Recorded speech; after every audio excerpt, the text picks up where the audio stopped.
Hello there.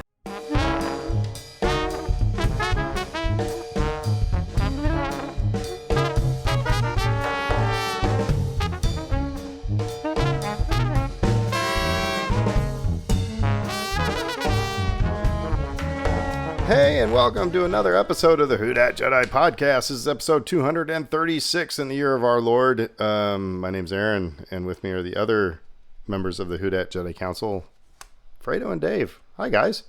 Hello. Hello. So, this weekend was a busy weekend for New Orleans. This past weekend, we had the running of the bulls. We had a swingers convention. We had GalaxyCon, which was a sci-fi convention, and then we had some convention for the blind. So we hope that the swingers convention and the blind convention didn't, accidentally bump into one another. Unless they wanted to. Yeah, unless they wanted to. So, but that's just adults will do as they will. But and by the way, if you're not from New Orleans, when you hear me say running of the bulls, if you don't know what this is, it's just in a nutshell. It looks like everybody dresses up like it's running of the bulls. It's like at 8 o'clock in the morning or some junk on a Saturday morning, and the bulls are roller derby girls from several states across the country with wiffle ball bats. And it's not a run. Nobody really runs. Maybe a couple people do for reasons passing understanding, but most people drink and walk, and then you get whacked in the butt with a wiffle ball bat. You've been gored. So this was this was New Orleans if you open up the dictionary or encyclopedia for New Orleans, it's like these four events, happening simultaneously is just the perfect depiction of New Orleans. So anyway. Well, and the funny thing is that I did see somebody an author's video regarding GalaxyCon. Apparently, unfortunately, they did not get a lot of foot traffic, at least the first couple of days. I think maybe by Sunday, some of it had responded more positive. That's the weird thing is this is the dead time. This is the nothing is happening in New Orleans time because it's so hot and muggy out there. Well, and that's the thing is that also, it is possible to walk from like downtown to the convention center, but that is a haul. Like once you get to the Riverwalk and you get into the front convention center doors, you're like it's a haul. So it's just I don't know. It'd be kind of tough just to like, hey, let's go to the sci-fi convention. But anyway, yeah. So like I said, just weird weekend. You guys did running of the bulls, yeah? I saw pictures online. So we did. We met up out there and we saw our friend Ryan. We saw Eddie. Shout out Eddie if you're listening. That's like Eddie's Christmas. Eddie loves running of the bulls. Yeah. Yeah. He carries the saint and presents it, and he's involved in a lot of the stuff. Yeah.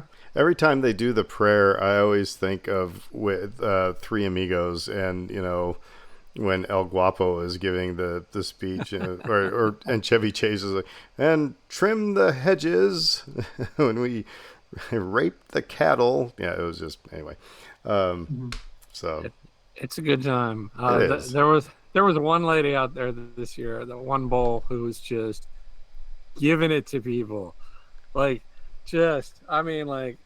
everything she had, basically every swing, and you could hear the sounds reverberating off of people's rear ends and legs from this when this lady would make contact, and you could hear it from like a block or two away, and so you'd hear whoop, and then you'd hear it a little bit louder, whoop, and you're thinking, oh, head on a swivel, because that one is coming for us. We need to make sure that we don't get nailed by her, because she was taking it a little too seriously. Now, I don't want anybody ever. And by the way, so Eddie, if you are listening, I don't want you ever to tell me what the actual story is. But in my head canon, the way this whole thing started was two guys sitting in a bar, and they saw footage of the actual running of the bulls, and they're like, we should do that here. And they're about 4 beers in. It's like, well, we don't have. What were you for bowls? And roller derby girls. Yeah, with wiffle ball bats, and that's how it started. That's all. That's in my head canon. I think that's that's the story I want. So, And it's the kind of thing where you kind of you're playing on the history of New Orleans. New Orleans was once uh, a Spanish colony for a period. The architecture in the French Quarter is Spanish. It is not French, due to one big fire a long time ago. The names of the streets in New Orleans, if you go walking through the French Quarter, you'll see all signs by they say back when this was a Spanish province, this was called Real Street, Royal, or Calle de las Ursulinas, Ursulines, that kind of thing. So there's some history there, there's some tradition. Look, it's just also we don't need an excuse to get up and be walking around with a drink of choice in our hands at 8 o'clock in the morning. It helps. It stops traffic. sangria is It's easier at 8 o'clock in the morning than most things. So yeah, exactly. It's the kind of thing where it's you can take it juice. as yeah, you can just take it as seriously or as silly. And a lot of times, it's best if you take it silly because it's fun. And Well, last year, and we don't have to belabor this, but I mean, last year I loved it because it was a little old lady with a walker, and mhm. she made it the entire route. I remember she had you take pictures of her or video of her as she was going across the finish line. And Video and pictures, yeah. again, first of all, I know if I never have to use a walker, but I hope that that's me at, at, you know, my, I was going to say dark ages, but you know what I mean? I want to be having that sort of irreverent fun. So, Mhm. um, but anyway, anybody go to the And swingers convention? We didn't. I don't know. Anybody? no, but we found the website. My brother was visiting from out of town. I want to Found. mention it. Nobody just finds a website, No, Fredo. Come no. on, you're He not talking to found your mom right now. Oh, look at that. he. We just accidentally found the swingers Oh, website. no, no, no, Yeah. no. I Okay. mentioned to him that they were in Let's listen, town. folks. He Here, put a I'm gonna yield the floor to Fredo now. Let's listen to see how he found the swingers website. Go ahead. So no. I did. He did for one. Second of all, I mentioned, hey, this is happening. He's like, really? Looked it up. Sure enough, there's a website for the convention indicating, first of all, that it was sold out. And they stressed sold out 1,300 couples. And then parentheses it said 2,600 people. I guess they wanted to stress the fact that it was couples, that it wasn't individuals, that this was at least two people coming together. And they had a merch store, they had an FAQ, like they had, they're spread among several hotels downtown. So they're giving you all the details if you wanted to sign up for next year. They have the dates for next year if you need them. So Dave I can Fredo pass knows that a lot along. about the swingers convention.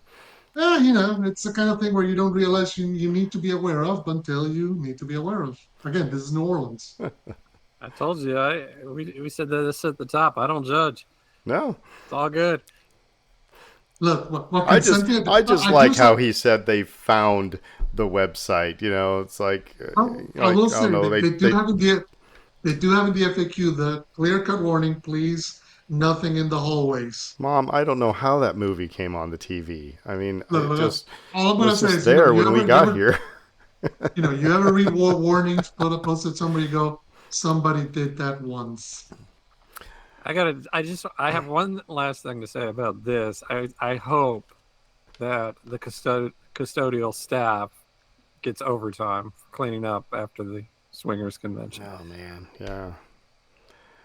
Well, we'll just leave that right there, won't we? All right.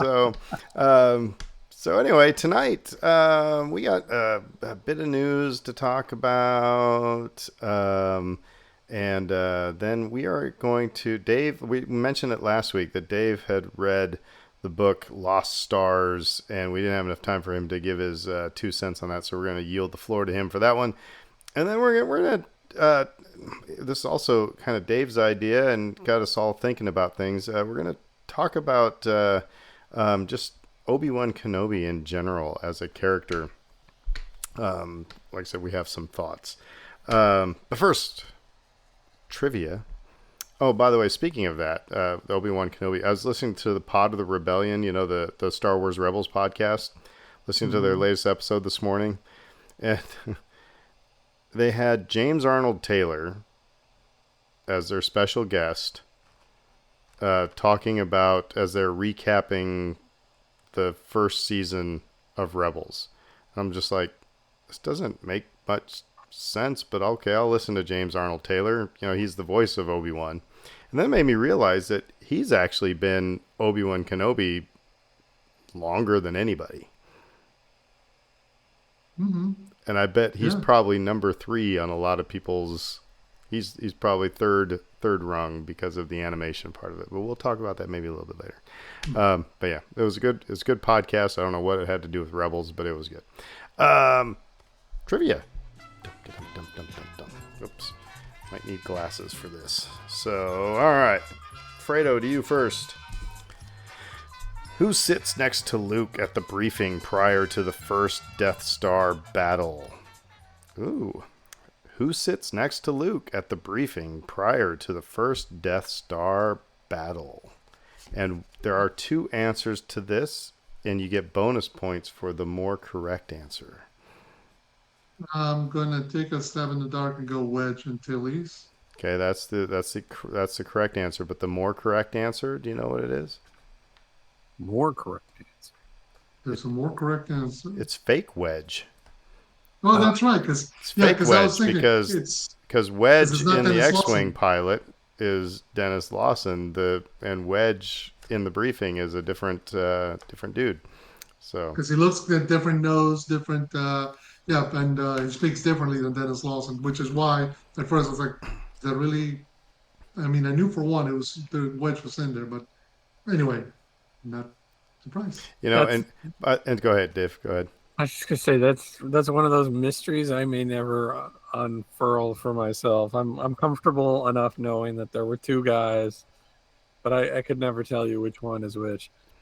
I love the meme that's going around where it shows General Dodonna and he says, "Thanks to the plans delivered by Princess Leia," and then they cut to Cassian and Jyn saying, "Seriously?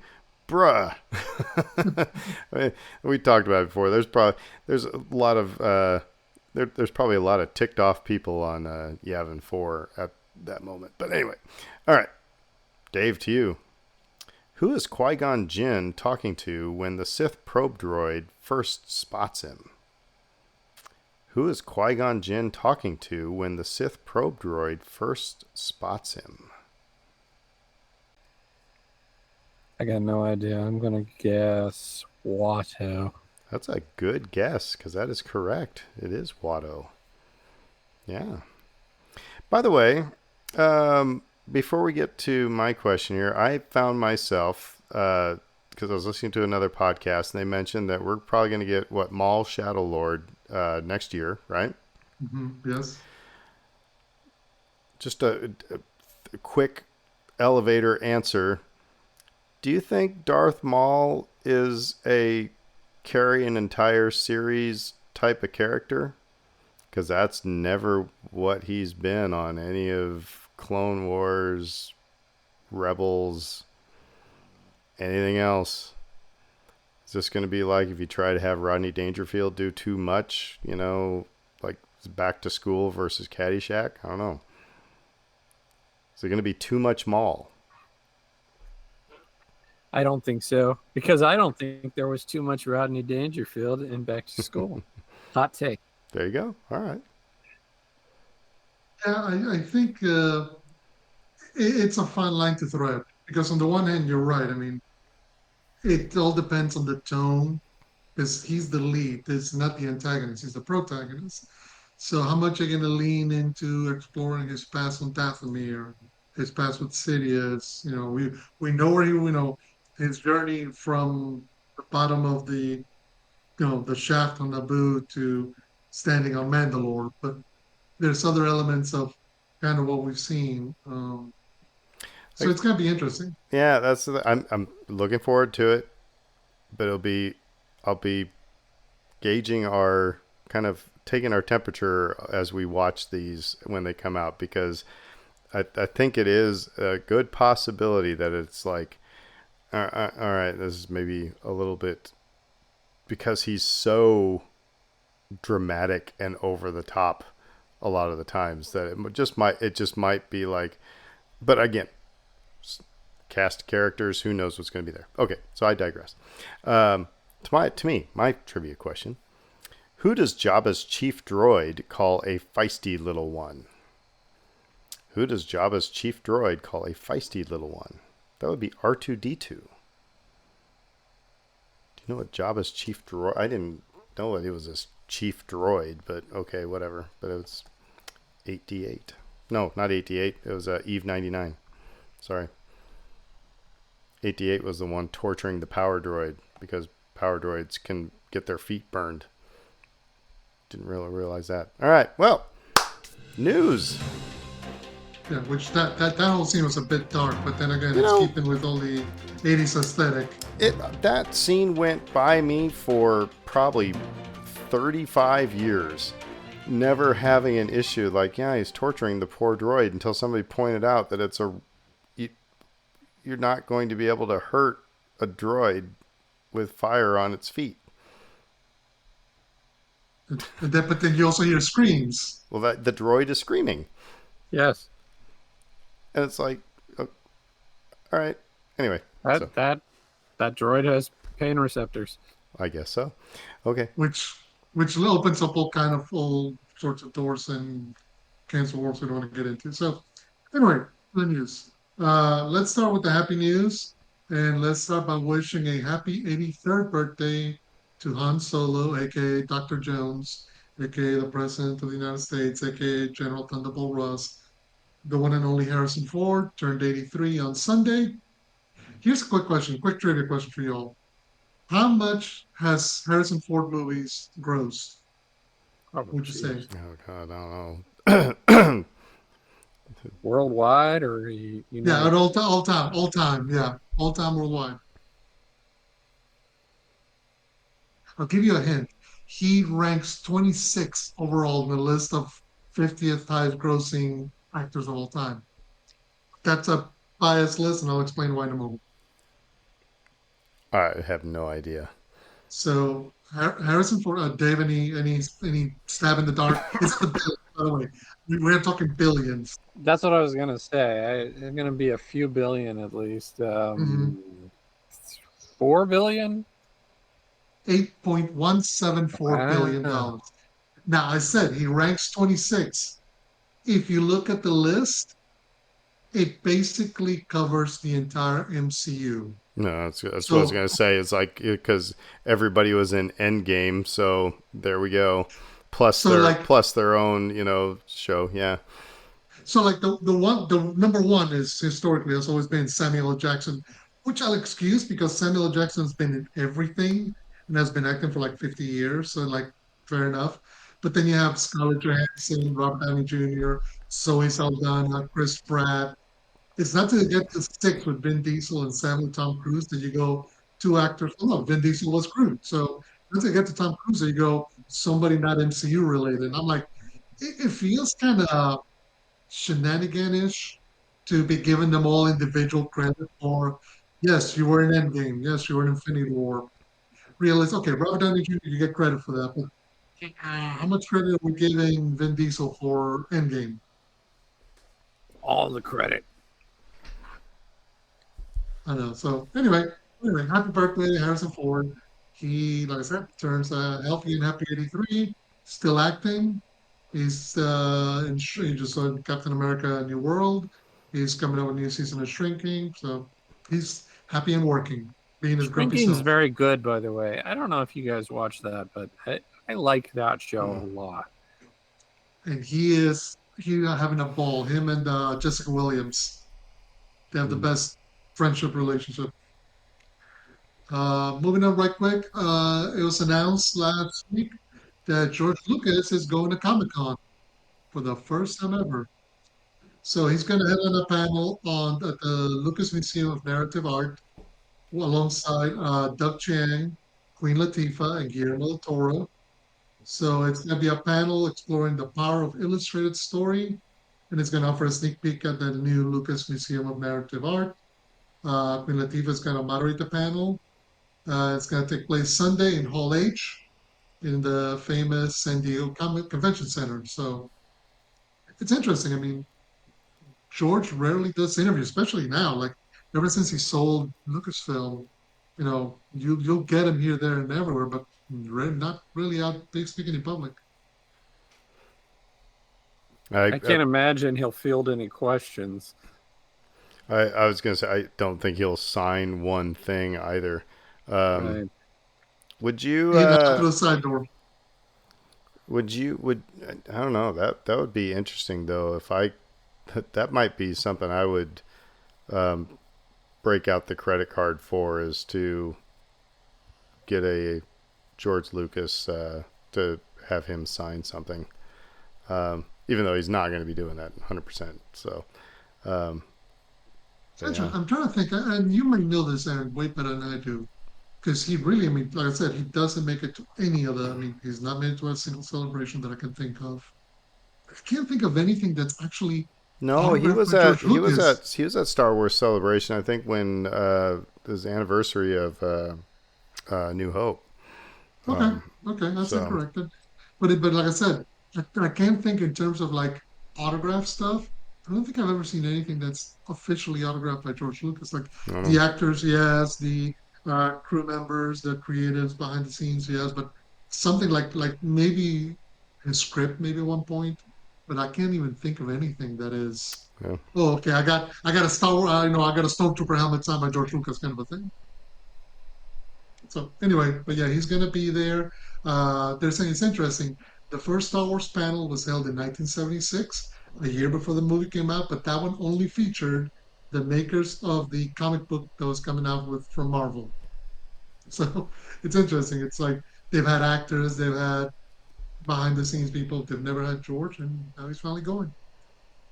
From one thing to the next week, they've kind of mentioned this today was announced the nominations for the 77th annual Emmys, and uh, Andor came in sixth with 14 nominations, including Outstanding Drama Series. So, I was glad for that one. My wife and I were talking about this one. It seems like almost every other one was the typical, what we've talked about, the typical ones that Star Wars is going to get nominated for.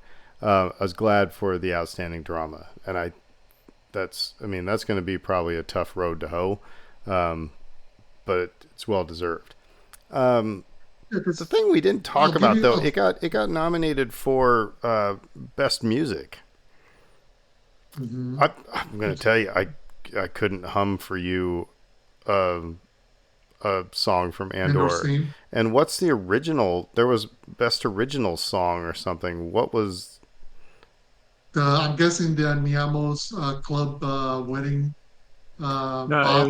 was the Gorman song where they're all No, chanting the oh, the song Gorm. in the Really? before the Gorman Can you, massacre. Okay. can you hear the people saying in Gorman? Okay. Um, Hmm. Uh, I so here, think let that's me what it was. here. I'll tell you. So right now, I mean, outstanding drama series. So this is a competition Andrew's got. It's got The Last of Us, The Diplomat, Paradise, The Pit, Severance, Slow Horses, and The White that's Lotus. those Severance and the White Lotus. I have not seen them, but I hear everybody in the world talking about them. So that's And if you've not seen The Pit, it's one of those shows where like I reckon like if you're trying to watch a show that's gonna calm you and chill you, this is not the show. But it's really well done. Last I'm kind of surprised about Last of Us just because I don't think people really connected with season two like they did season one. But we'll also mention right quick. So here are some of the awards I did. Production design, cinematography, costuming, directing, editing, music composition, original music and lyrics. Now, they mentioned they get two specific ones.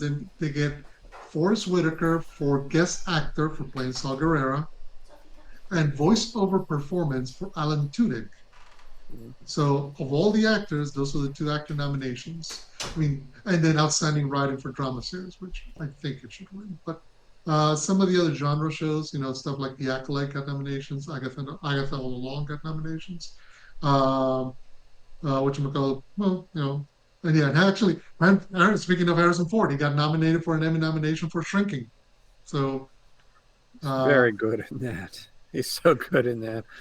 Um, I, like to your point, Aaron. I wish that Star Wars got a little more credit with this, and I, I think that it goes above and beyond just it's unlucky as a franchise. I think people are actually either biased against it because of the brand and they look at the brand as being like for kids or Mm-hmm. whatever, or they don't like George Lucas still after 50 years of him like rebelling against Hollywood, so or it's some combination of those two things, because so much of this work has deserved recognition and has not gotten it. Even the technical awards, I think there are times where I thought like, oh, they're shooing for this technical award or this visual effects or music or whatever, and it won't win. Well, and nothing for acting except for Alan Tudyk's voiceover. I mean, and Saw Gerrera in a guest spot, which, I mean, don't get me wrong. Forrest Whitaker is good in that role. He's got an Oscar. Yeah, but They're nominating the Oscar winning actor for an Emmy. It's like, look at that seems like just base, round double there. But I mean, yeah, you Stellan Skarsgård, the Elizabeth Genevieve what's O'Reilly, what's her name, who played Clea. I mean, even Denise Gov, Cyril. well, I would actually say Bix.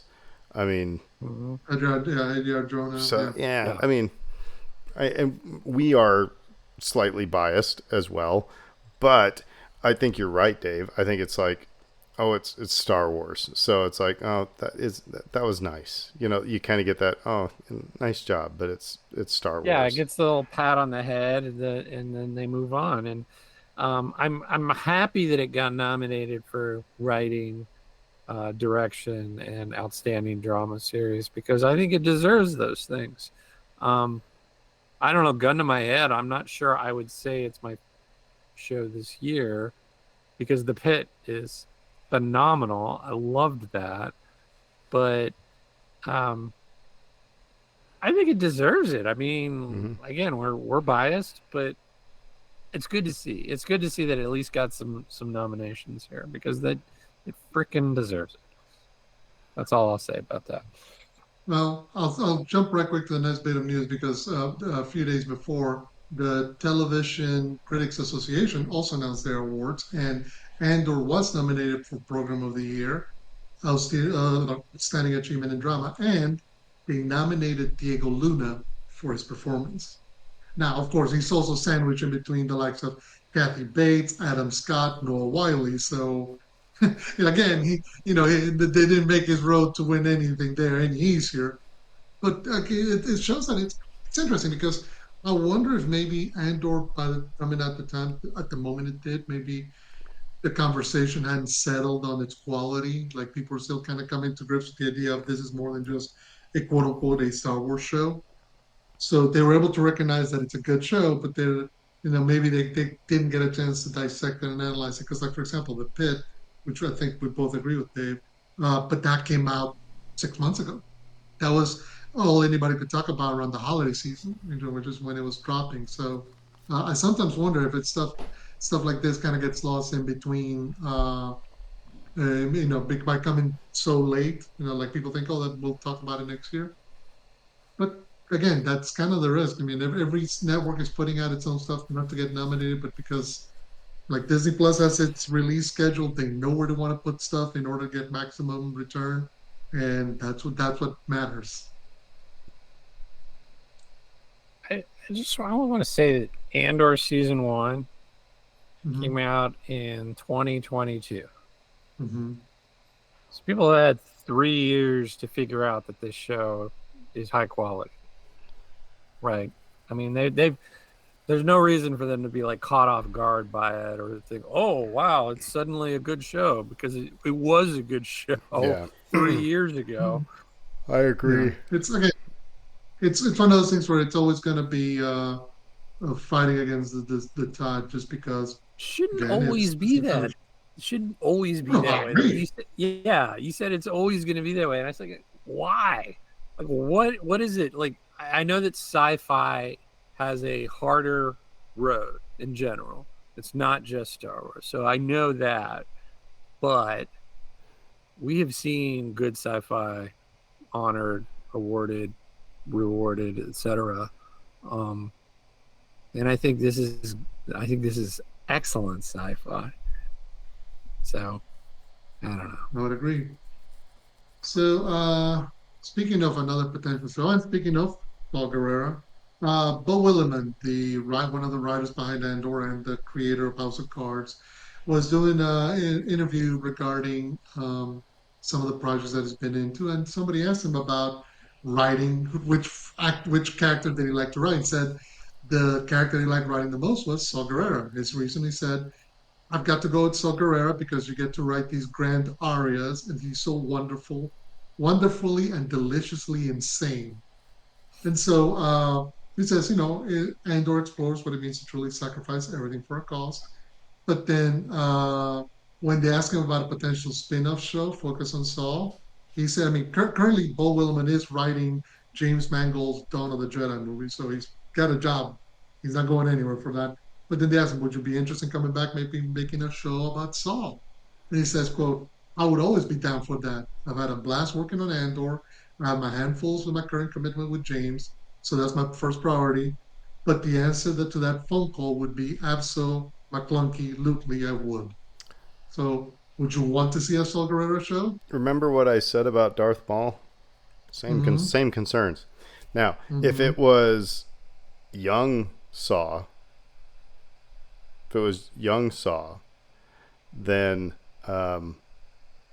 that my air quotes concerns would be lessened again, because Forrest Whitaker did an awesome job with Saw Gerrera, but it was always so in Rogue One and in Andor, it was so very over the top and dramatic that if it was basically, an entire episode of that, it would kind of get exhausting. Now, like I said, if it's younger Saw and him dealing with the loss of his sister and becoming a rebel and things like that, because we only saw bits and pieces of that. Yeah, I think that would be good. So, Because off the top of my head before Dave, I mean, we've seen Young Saw in elements of Rebels. I'm sorry, in elements of Clone Wars, The Bad Batch.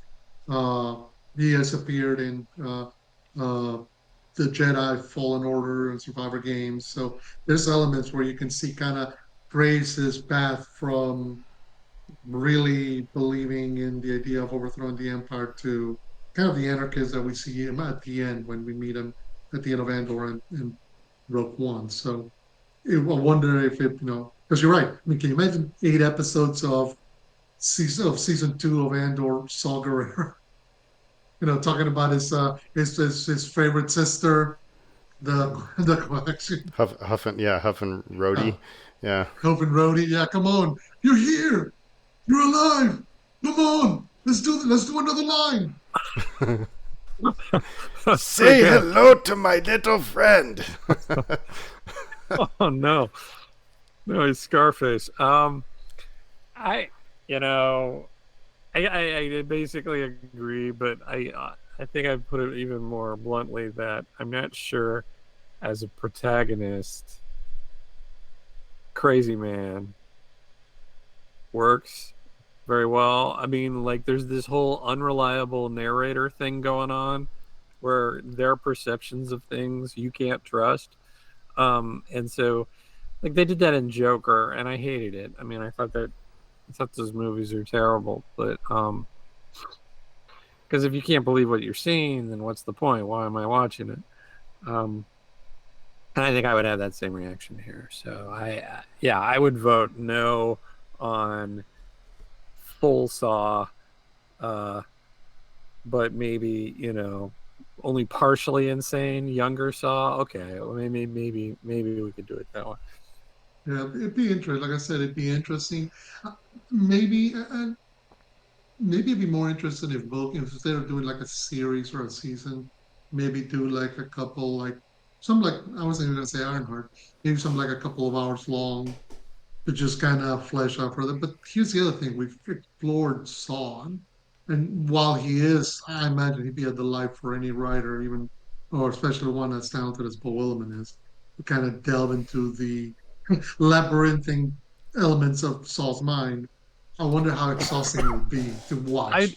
now I'd be all in if he were an ensemble, right? Mhm. Like if you had him as one of 10 or 15 main characters. Okay, great, yeah, let's dive in. Let's get our hands dirty. Let's see what this guy's about. Or even a novel. I'd be into like, okay, give me a Mhm. novel with them because then you can kind of go wherever, you can really just rip the band-aid off and go, go all wild. There's no Where limitation they there. can, where they can get this done is that, I mean, like from the instant Solo got done, my wife's been saying, I want an Emphas Nest story somewhere, and you could link the two of them easily. I mean, they mention actually Saw Gerrera and Jin at the end of the Solo novel. So I mean, so I think that would be an interesting way to do that. I mean, you even have Two Tube's brother and Solo and stuff. So Emphas Nest, I think, yeah. Anyway, we don't need to belabor that anymore. But Mhm. I just think, man, it would be again exhausting if it was like you said, Rogue One, Andor season 2, Saw Gerrera for 8 episodes. Last bit of news, and then and less news. Ryan Johnson was doing an interview with Rolling Stone talking about, well, he's working on his next Knives Out movie. He's putting out some Poker Face season 2. So naturally, the discussion turns to his time with Star Wars. So first they ask him about the Holdo maneuver. He says, that's always been in his mind ever since Han mentioned in A New Hope, hey, you got to get the coordinates right, otherwise you're going to bounce close to supernova or whatever. And it's like, well, how did that work? What happens if you decide to actually mess with that? So that's where the Holdo maneuver came. But then the more interesting aspects, two things kind of came out. First of all, they asked him about Rise of Skywalker and kind of the decisions that J.J. Abrams made to kind of go away from what he had done. He says, uh, funnily enough, he goes, when I saw the movie, I had a great time watching it. Again, this is all about point of view. I never approached this as like my territory or a territory I'm carving out for my thing. In my perspective, JJ did the same thing with that third movie that I did with the second, which is not digging it up and undoing, just telling the story the way that was most compelling going forward. And that means not just validating what came before, but recontextualizing it and evolving and changing as the story moves forward. I didn't feel resentful in some way, but if you're talking about a movie made by my friends with my friends in it, I sit down and watch it and it's a Star Wars movie. It's all the stuff I love. I'm not the one to come to for a hard hitting critique. You can go to YouTube for that. So, all right, I raised my hand on this one because I heard him talk about this, and I actually I'm gonna defend Ryan Johnson probably until my last breath. Anybody who is mad about the Luke Skywalker story, blame J.J. Abrams because he lays that out in The Force Awakens. That first of all, at the very end, you have Luke's hidden away on a planet, on an island. He's run away. Han tells everybody he tried to start a new batch of Jedi and one went bad. He blamed himself and he left the Jedi Order. So Ryan Johnson did not create that story for Luke Skywalker. J.J. Abrams did, or whoever pitched the idea, to J.J. Abrams about it. So, like I said, I mean, so then it seems kind of a BS question to ask Ryan Johnson about. Gee, how bad do you feel for J.J. Abrams to have to undo all the bad stuff that you did in the Last Jedi? I was kind of, I mean, I know I'm being hyperbolic there, but again, it was a crap question. No, let's and I'll finish up real quick because the natural neck progression. He mentions some stuff about Luke's journey and the reaction that he got, and just I mean, the funny thing, he kind of goes, look, that when the prequels came out when he was in college, and he said, me and my friends were prequel hate central. And of course, now the prequels are embraced. So I'm not saying like, oh, things will flip in 20 years. It's more that, It's part of culture war, garbage aside. It's all part of being Star Wars. Like people have a visceral reaction. So anyway, the last kind of point that he brought up is the question gets brought up about his rumored trilogy that he was supposed to be working on. So he says nothing really happened with that. We had a great time working together, and they said, "Hey, let's keep doing it." I said, "Great, I would kick ideas around Kathy Kennedy." The short version of why it didn't happen is Knives Out happened. And before everybody forgets, Knives Out is an Academy Award nominated movie. He's kickstarted a whole series of movies that he's working on for Netflix. He already had the sequel come out on Netflix a few years back. Part of the next Benoit Blanc movie is coming out this Christmas. So it says, I went off, made Knives Out, and I was off to the races, busy making murder mysteries. It's the sort of thing if down the line there's an opportunity to do it or do something else in Star Wars, I will be thrilled. But right now I'm just doing my stuff. I'm pretty happy. So that idea that there was never any outline or treatment or anything, if that was the case, then why the heck say anything? That's my Why point. dangle that carrot? Yeah, I'm feeling vindicated. Aaron's got a big banner behind him saying I was right. I mean, that you're 100%. That's the thought in my brain, Fredo. Is like you know, if you ask somebody, you know, yeah, I don't know. I would like to have something a little bit more signed, sealed, and not necessarily delivered, but hey, you're under contract to do this thing, and then that's when you say Ryan Johnson is working on a trilogy. Not, I had a conversation over drinks with Kathy Kennedy and said, yeah, that might be kind of fun. Then the headline is Ryan Johnson's doing it. Yeah, it's just shows the sloppiness of Lucasfilm. I mean, I love Lucasfilm, but they're sloppy. They're sloppy in this regard, Yeah, right? right. That's what I Yeah. mean. In Yeah. in the PR department, they're just kind of sloppy. Yeah. That's what, It didn't ever seem super likely. I don't know. I mean, like Especially when everybody was so after we just got done talking about how everybody was yeah, so damn mad about the people movie were that he made. really mad about that movie, and like in the wake of that, where maybe half the fan base is upset and angry and are like, not my Star Wars, Hmm. and then they're like, well, we're gonna bring him back and we're gonna have him do 3 more. I mean, if You didn't like your broccoli? Well, here's peas and carrots and that's corn. exactly what it felt Yeah. like, right? Like they were trying to like teach the fans a lesson or something, but I don't. It just you never know, sounded like plausible to me. Go ahead, Fredo. I'm sorry. well, no, no, no, no. Yeah, because particularly, I think we got to go back and think about those moments. This is the time when Lucasfilm was announcing Ryan Johnson's getting a trilogy. The creators of Game of Thrones are getting a trilogy.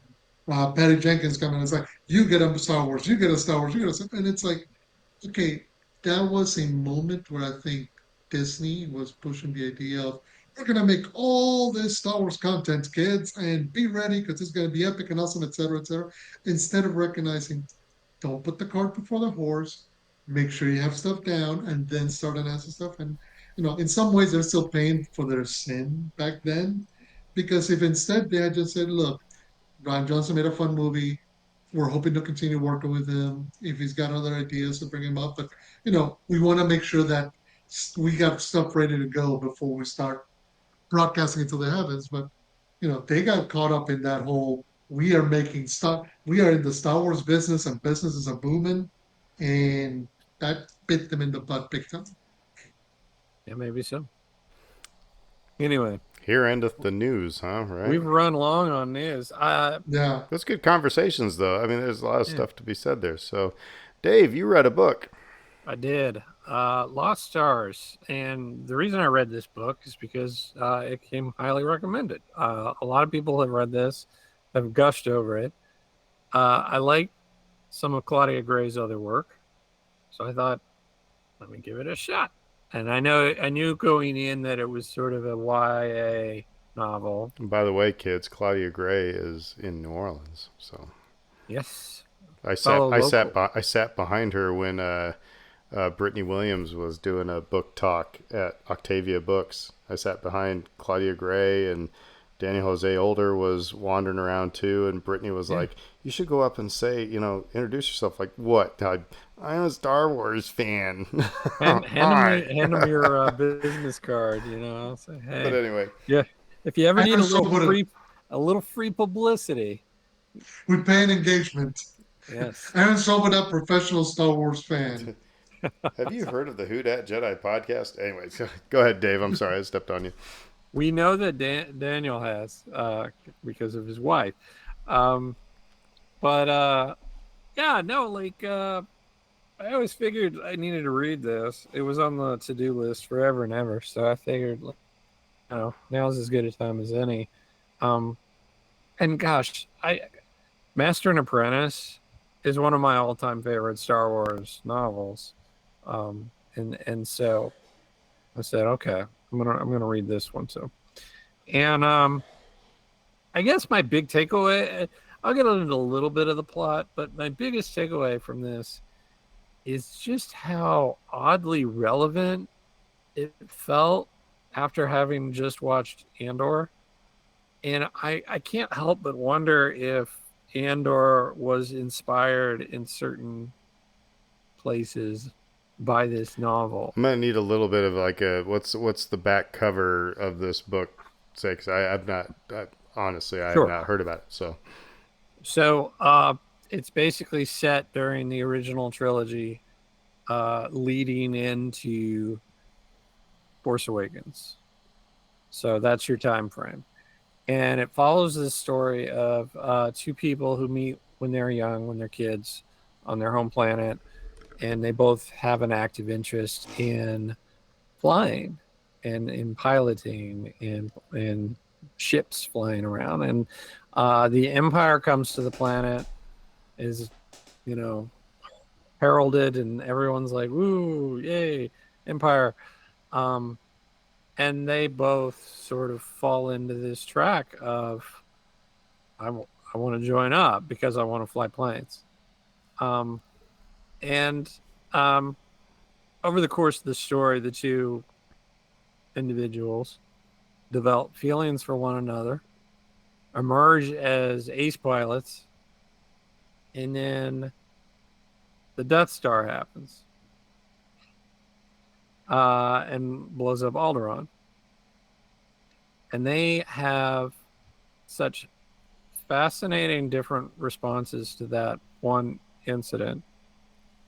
You can kind of see where this is headed, where one ends up a member of the Empire after that attack, and the other ends up as part of the rebellion. But lovers. And so then it's telling their story, up through essentially the Battle of Jakku. That's kind of where we wrap things up. And like I said, I was struck by a lot of the similarities to Andor, especially in regards to the oppression that you see from the Empire. They really sort of get into some of the nitty gritty with that, where you don't always see that in Star Wars, but in Andor you really see it, and you see it here too.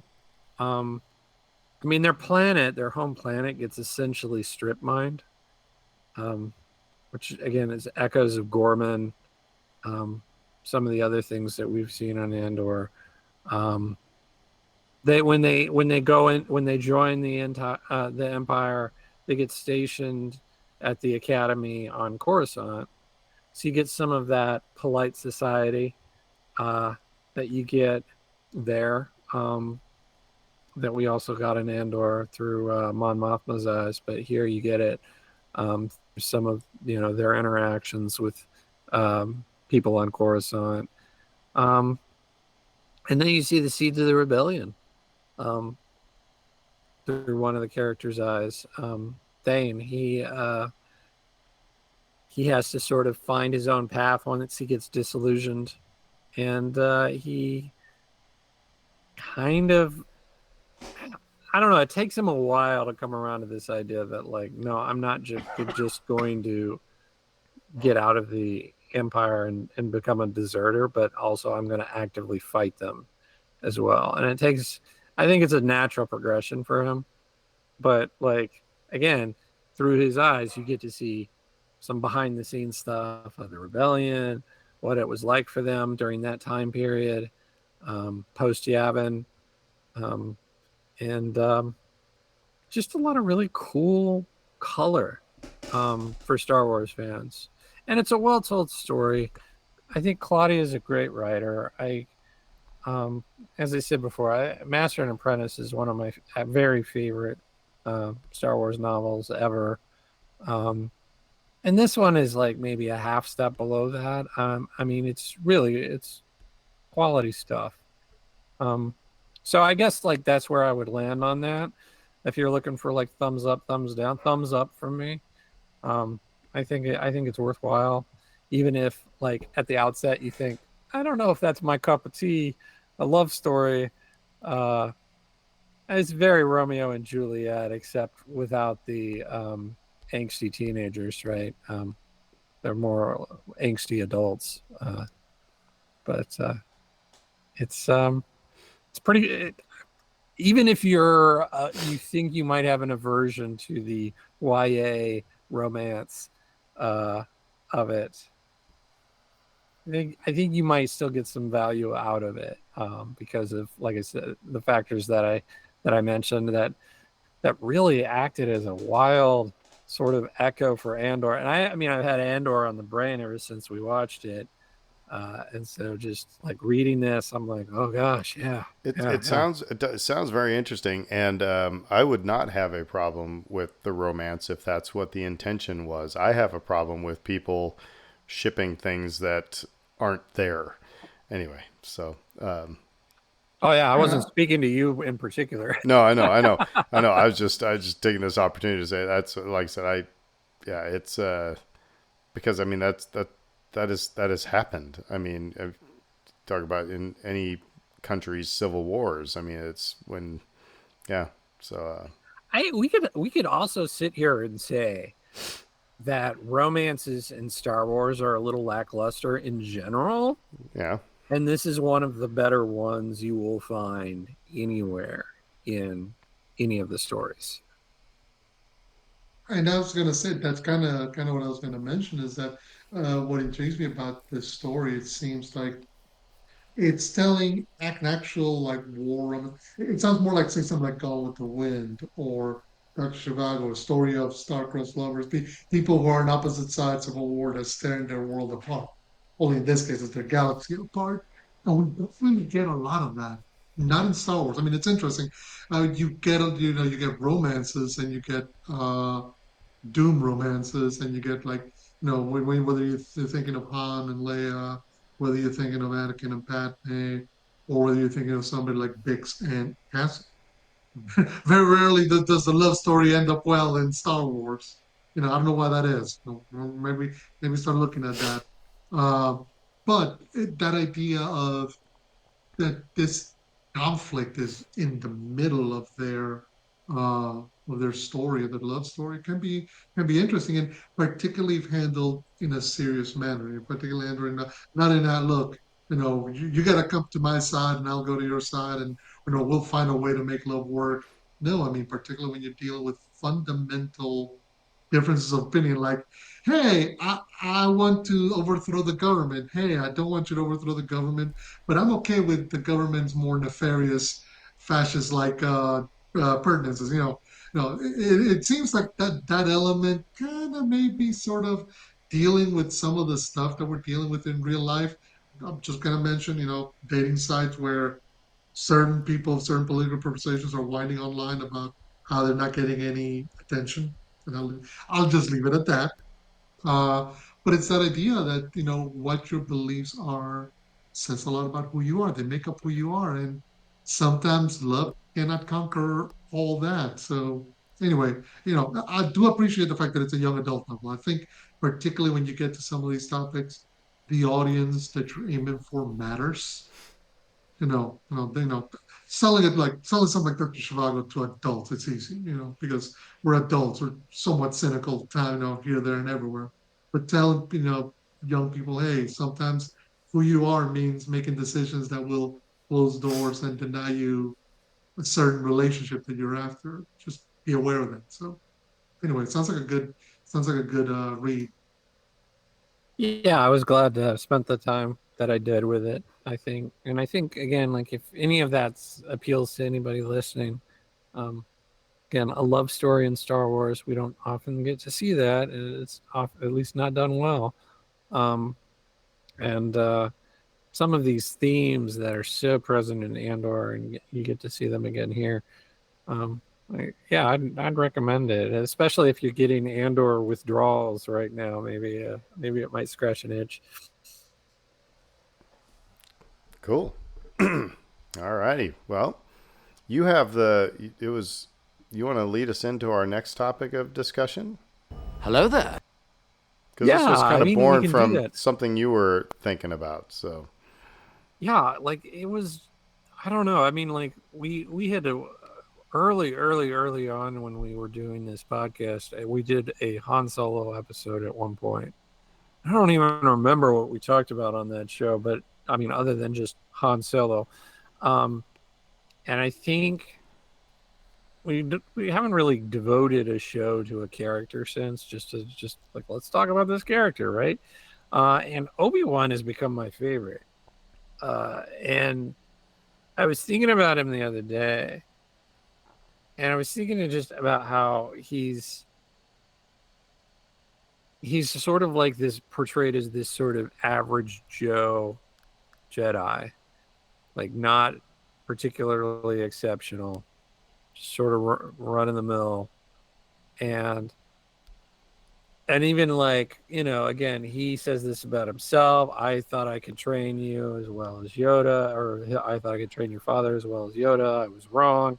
All of these things. He has all of these sorts of doubts about his own abilities, which I think are also somewhat well founded. I mean, like in I think in Master and Apprentice, bring that up again. We talk about that aspect of him, which is that he was um, not especially gifted in the Force, right?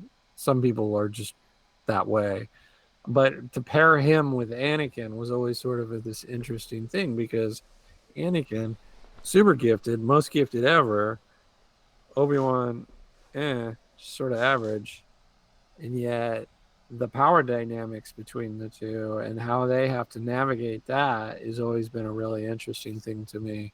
But like, despite all this, average-ish guy thrust into this unusual circumstance with a gifted Padawan, I think it's really weird to me how many big baddies hate his guts and are like actively have it out for him and are like, I'm going to kill this guy. And yet they can't do it. I just think like there's something about this guy. Like he's kind of the underdog in a way of this story, at least for me.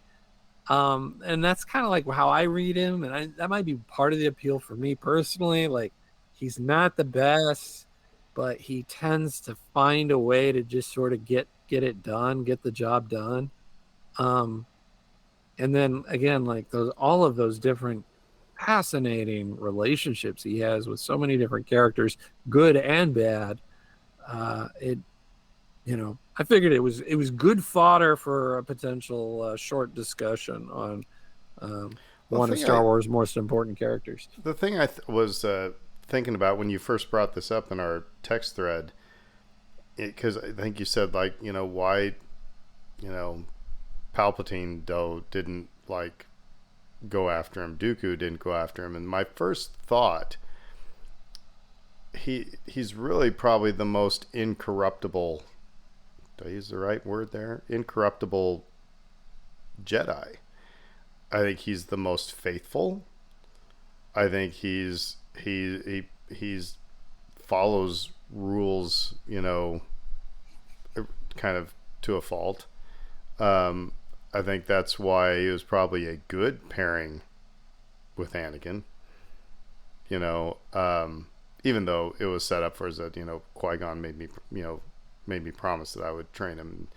But I think at the end, it's probably actually like if I'm thinking about an apprentice teacher, a student teacher, putting them with somebody who, you know, yeah, if you have somebody who's kind of wild and kind of not too sure of, you put them with an experienced teacher who is the opposite of that, is going to kind of rein them in a bit. So yeah, I mean, like I said, that's the first thing that comes to me. So you know, it's just they can't get under his skin, and it's they can get under the skin of a lot of other people, but not Obi-Wan Kenobi for some reason. So Hello there. And what's interesting when I first started thinking about his character is there's a humility to him. He's humble, you know, whereas a lot of the other Jedi, masters and knights that you see, particularly throughout the prequels, they're people who stride in thinking they own the place. They should be they should have a seat for them at the highest table. There should be a reason why people follow them. That doesn't come from Obi-Wan. Now, what's interesting is you could sort of see that element in him in episode one. That's what Yoda calls him out on when he says that he senses Qui-Gon's defiance in him, and in a weird way, taking on being the master of Anakin, maybe filed away some of that impetuousness, some of that yeah, recklessness, some of that, and like it forced him to grow up and be more mature, more. But there's a human. He doesn't approach things thinking, "I'm the guy who's going to solve this problem." He just goes, "Well, you got to do it because I'm the guy who's here." So so that's a different dynamic. I mean, you know, yeah, I agree with you that there's humility to him, but like I said, I want to go back to what I said about him being a rule follower. When he was being Qui Gon's defiance, I sense in you that was him, like the one time being kind of a jackhole, and Yoda was clapping back at him really, because remember early on in that movie he was like, Master, don't disobey the council again. You'd be on the council if you would just, do what you're supposed to do. He says basically the same thing to Anakin in episode, 3. You'll be on the council. You'll be a master. Don't just be patient. You just do what you're supposed to do and you'll get there. So what I like with Obi-Wan, and I like the way they portray him in the prequels, and I mean he actually everywhere that he's portrayed is just like I said incorruptible. He's unflappable too. It's just like you know something bad goes down and he's just like, all right, let's just we'll be calm. you know let's see what's going to happen here. And so again, that sort of thing. I worked in the customer service desk at a grocery store, and when somebody comes in all ticked off because something they bought, and they come back and they want to pick a fight with the person behind the desk, when you're calm and pleasant, it either de-escalates things or it ticks them off even more, and then it becomes funny. So, and I think I see that in Obi-Wan. It's just like, again, there's this, okay, we're not going to get worked up over this. So anyway, See, the best example of that is when Count Dooku shows up, has him captured in episode two, and after he successfully, made contact with the head of Camino. Anyway, he gets captured, and Dooku's offering him all the answers on a platter. It's like, all you gotta do is come to my side. All you gotta do is come with me. I'll tell you what's really going on. I'm even sharing to you the idea that there's a Darth Sidious, that there's a master manipulator behind the scenes. And he shuts that down in a hurry. He does not care. His faith and his beliefs are unmovable. So, which creates an interesting dynamic because it puts him in a position where number one, he's in the right. Dooku would betray him at some point, even if he agreed to. But it's what he tries to pass on to Anakin, and Anakin doesn't take that because he's a different person. It's not him. With Obi-Wan, though, you see that he is somebody who is comfortable within the Jedi Order. Like of the fact that he goes from Padawan to Knight to Jedi Master to sitting on the council makes perfect sense. He's one of those straight A students that was always going to get a PhD and be the head of a research division or whatever. That's him. And so, whereas some of the other characters, you can kind of go, okay, are you really on the path you should have been? There's never any doubt. This is what Obi-Wan is. And maybe that's sort of that certainty about him. Maybe it's what draws so many people against him. It's almost like they take personal umbrage. How dare you be so certain about the role? Even though in Clone Wars, we you know with the character of Satine, we are introduced to doubt in Obi-Wan's journey. That idea that maybe he would have left if Satine had said, I will leave with you if you ask me, that kind of thing. But even she knew that no, this is the path he needed to be on, and for his sake, he couldn't leave it. You know what? Before I yield the floor to Dave, I never liked that storyline. Anyway, Mhm. with the whole Satine thing, I think it's because it was. I understand why they did it. To give a little bit more of let's take the Obi-Wan character down a path that we haven't explored before, but it was like so out of character. But anyway, Dave, this was Yeah, I like how pivotal that he is in the overarching story too. Um, I mean, obviously the stuff with Luke when we first meet him, he helps Luke start his hero's journey, um, and he's really critical in sort of that role. But then just like to think like dude cut Maul down in his prime, creating a lifelong enemy. Um, he took down Grievous, and Grievous seemed to have it out for him. And then, of course, beats Anakin twice before basically giving him a win at the end so that he could become one with the Force. Um,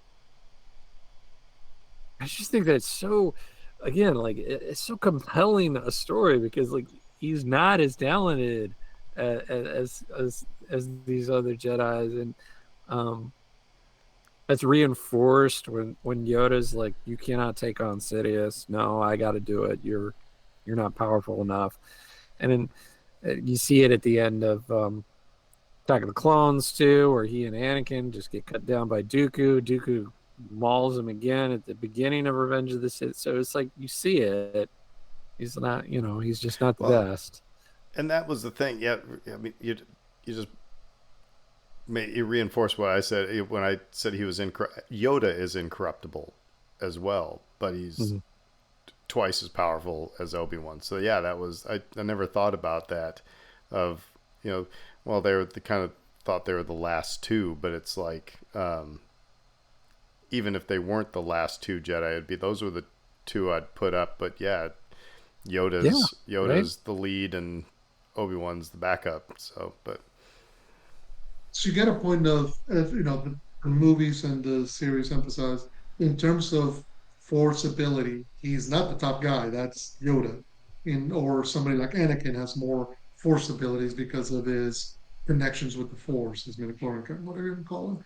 And then when you talk in terms of dueling, like some being a fighter, Mace Windu hasn't cooked, Count Dooku hasn't cooked, even Anakin doesn't. But yet all the guys that he fights, I mean, they're people who would clean the room with a lot of stronger, more capable duelists and Jedi warriors, but he has the ability to just kind of okay, assess the situation, figure out how to come out on top, and it's an interesting juxtaposition because he's never presented. I mean, he's presented as being capable, intelligent, brave, but he's never presented as being the top guy or at anything. Like if you were to rank, okay, strongest force user, nope, he's not at the top. Best duelist, not at the top. What he's really presented as is being, what was it, this title, the negotiator, right. the guy who finds a way to bridge divides, the guy who finds a way to connect people. That's his superpower, so to speak. But yet he's able to harness that in order to be in the middle of a fight and sort of know what you need to do to come out on top. And because he does it to Maul, he does it to Ventress, he does it to Dooku at times, he does it to Anakin at the end. He's the one who knows, okay, okay, buddy boy, I would I got the high ground and you can't beat me I here. would argue that that Obi-Wan was leaning into the dark side of things when he took down Maul. Maybe. Particularly, particularly when he comes out of the gates at that, when the electric gates open and he just launches himself at Yeah, him. that I Yeah, mean the whole fight was, he was on the attack, he was the aggressor. Um, that's the only time you've ever seen that. But I go back to what you were saying about him having a cool head and that sort of jumping out at you, and I think you see that in all of those fights, right? And even the Jango Fett fight and chase sequence, he had a cool head. Um, Under pressure, he was cool under pressure. It's like with Maul, like Maul's got him dead to rights. He's like, well, how do I get myself out of this?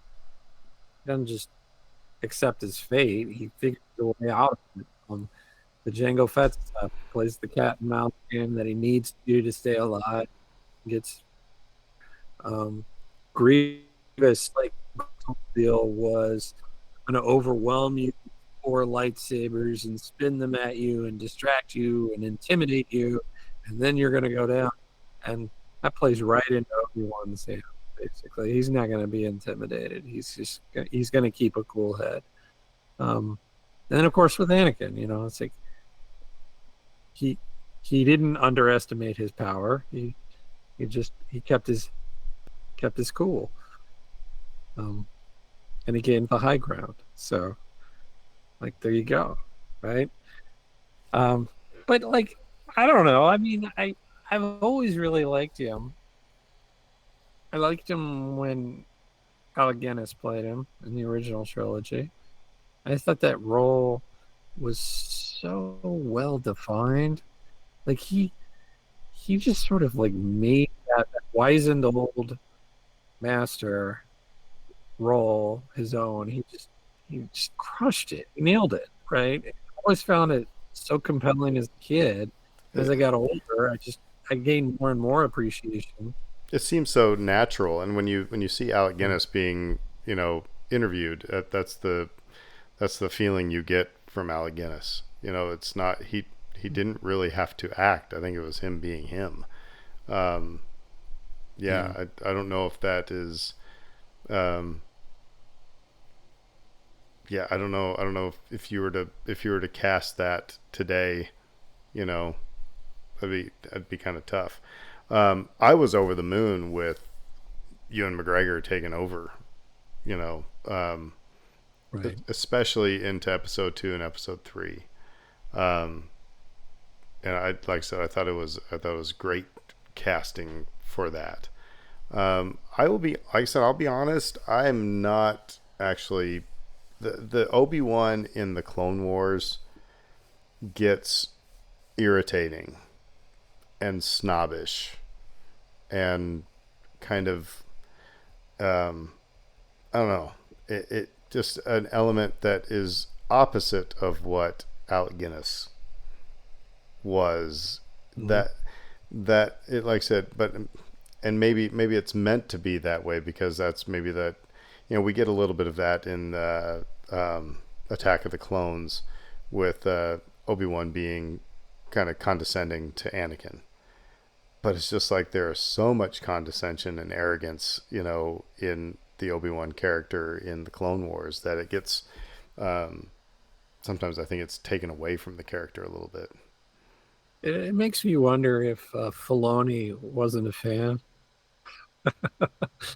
because it just the the characterization is a little different, and it is like you said, a little more snobbish, unfriendly, unkind. Um, and I don't really associate those things with the character. But of course, maybe that leads to, Fredo was using the word humility.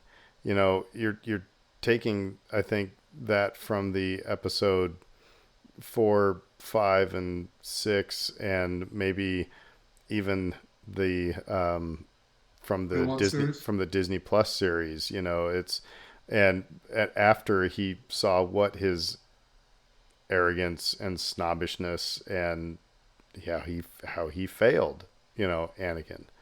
And so, yeah, he humbled up quick, and he of course sat in the desert for all that time. But so it makes sense that way. But like I said, I just so many episodes of Clone Wars, I just find myself really not giving a hoot about Obi-Wan.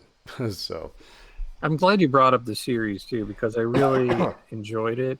well, And that's I where you guess get most of what Obi-Wan is. yeah, and I'm an apologist for that series primarily because we get so much good stuff with that character. Um, and just this idea that, like, I don't know, like the starting pitcher who loses his fastball, right? And then he's got to figure out a way to either sort of get it back or find another way. And that story to me is so compelling. It's so I get so wrapped up in it because I'm like rooting for that person. I'm rooting so hard for that person to do. Maybe it's because I'm getting to that age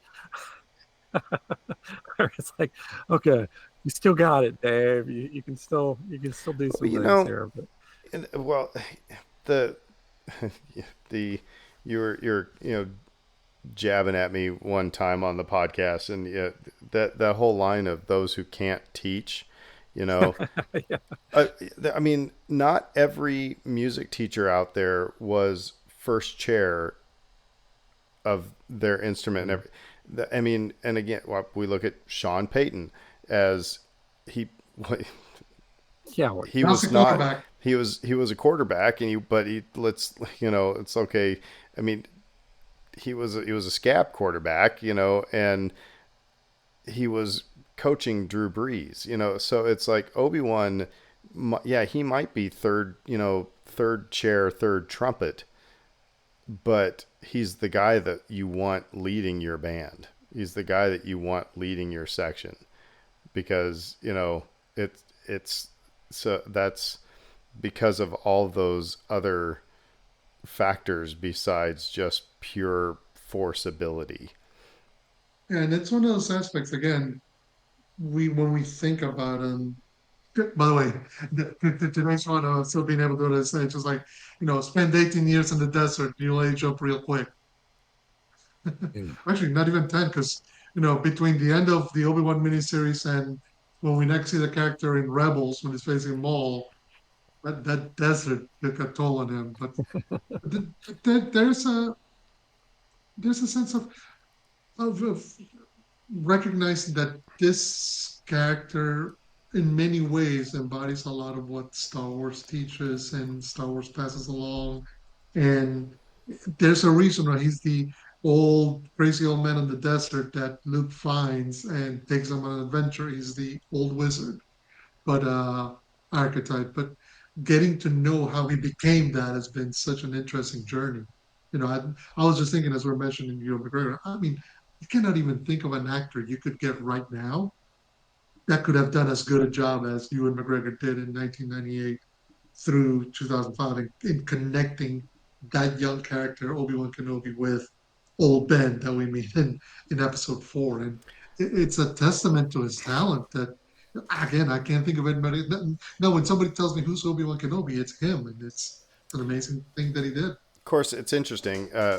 So I mentioned listening to the Pod of the Rebellion. They were talking to James Arnold Taylor, and he said that when he first started, it was okay. We need you to stay kind of aligned to what Ewan McGregor's doing, because there was some overlap, and but then eventually Filoni said, all right, no, you're Obi-Wan now, so you know do your thing. So James Arnold Taylor brings, you know, I'm not saying where I'm going to blame him for, what we're just talking about, the arrogance and stuff like that, but it would be interesting. I'd like to hear. He mentioned that he was given a little bit more leeway to make the character his own. So those would be the questions I would want to know. Is like, or I'd want answered. Is okay. So what choices did you make? Because he didn't say what choices he made when he was given that freedom. It would be really fun to know the answer to that. I agree because I don't think I don't think they quite nail it. Um, and it's not the voice. It's not, again, like it's how it's written, like Hmm. what he's doing, what he's choosing to do, what, the words that are coming out of his mouth, regardless of tone or delivery. Um, it's like, yeah, is that him? Is that really Obi-Wan? That doesn't quite feel right, but like I said, uh, I thought this might be kind of fun to talk about, because like there were rumors, a bunch of rumors that the show is gonna have a second season right now. Um, Ewan has said that he would come back, um, and then like you were talking, Aaron, how he was spotted in his Obi-Wan robes Well, at one that's what point. somebody was guessing. Yeah, That's probably yeah. what So, happened. I mean, um, I would put $10 down right now that he, in some manner, shows up in Ahsoka season 2 would we somehow. all welcome Obi-Wan season 2? Like if it were to happen, though, I I I just think I would if it didn't have Darth Vader. I think if you go back to the Darth Vader story with him, I don't think you can do that again. I wouldn't want to see them try. so then it gets to my original problem with, let's go back to when, let's go into the archives of our podcast when I was saying, what are we going to see? Of just, is it going to be 8 episodes of him sitting in the desert, training with Qui-Gon? I mean, that might be cool for an episode, but I just, would I welcome it? I mean, again, if you put pizza in front of me, unless it has mushrooms and anchovies on it, I'm probably going to. Even then, I'm going to pick the mushrooms off and I'm going to eat the pizza. You know, but I just wonder what story would they be telling? And Right, yeah, because they kind of bit both. I mean, they in the one season we've had, they've had Obi-Wan protect and defend both Leia and Luke in a certain way. So you really can't go back and say, well, now other bounty hunters or inquisitors or whoever are coming for Luke, and Obi-Wan's got to defend them without him knowing it. And it's like, no, we already did that story. So I kind of makes it weird. we like I said, I think telling more of his story through the other series, because I cannot believe that Ahsoka and Obi-Wan did not connect at any point after, episode 3. You know, if if you know, if Bail Organa knew that where Obi-Wan was and stuff like that, and he obviously knew that Ahsoka was still running around being Fulcrum and stuff like this, just that connection. And yeah, so I don't know. I think That you're right. I think you're onto something. I think that'd be far more interesting to see those types of. Give me that flashback of Ahsoka showing Ahsoka, up on Tatooine, yeah. you know, or just even connecting through the Force, like we've seen, in Rebels in the Jedi Temple when Ezra saw Yoda. It's like there's ways that it can be done. Um, yeah, so I think he could be a mentor to her as she's finding her way back to being some sort of, Jedi. That makes me a little sad that the series Obi-Wan didn't connect with more people, because I thought that they did a really smart thing with it, which was they had the misdirect with the kids, with the twins, but they also, it's like, well, how do you create stakes that are elevated, above and beyond, just, some people want to kill him.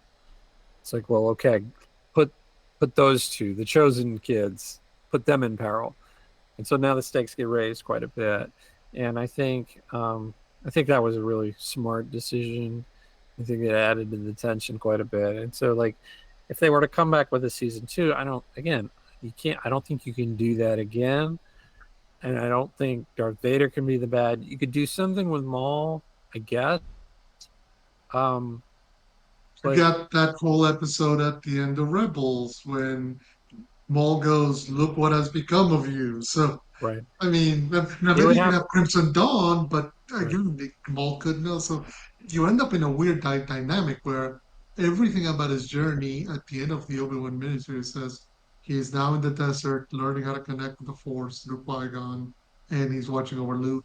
And much the same way as we were left at the end of Episode 3. He is in the desert watching over Luke, becoming the old man and the crabby old man that we meet in episode 4. And that's kind of the one limiting aspect of future Obi-Wan stories is that at the end of the day, you have to bring him back and put him right where you found him in episode so that he can connect with episode 4. So I don't know how much more you can really, okay, no, but this time he was just out grabbing the blue milk and, and getting some Bantha stuff, and then he was going to come back. But he got caught in Unless adventures. and we need to wrap up here soon, but unless I could see creating a new story where he gets recruited to be a fulcrum type agent, like what Ahsoka was doing. Maybe before Ahsoka was doing it. Maybe he is because of his, you know, he would probably. I could see him getting roped into the, kind of the beginnings of the rebellion. That's why he's so easy to take Luke to the rebellion. So I could see that maybe working. I'm not advocating it, but I'm just saying I could see that being a storyline that would get him into the game for another season. I think I said originally with the original series and when it came out was like the only thing that made sense for him to leave the planet and leave Luke behind was for Leia. Because like she's equally important, right? And like you need to protect them both. And oh gosh, she's in trouble, and Bale's begging me to help. So it's okay.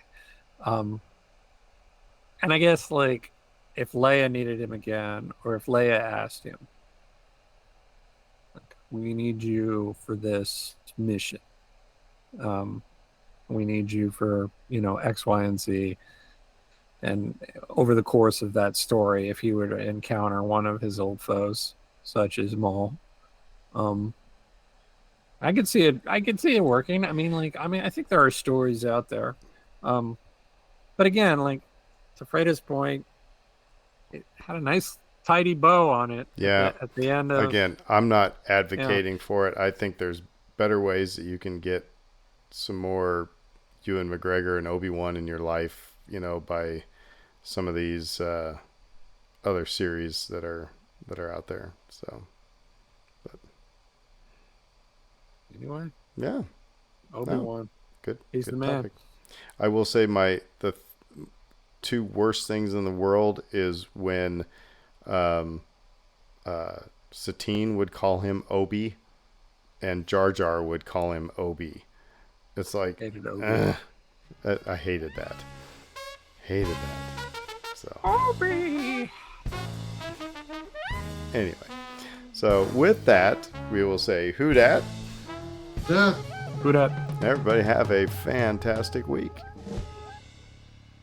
McConkey.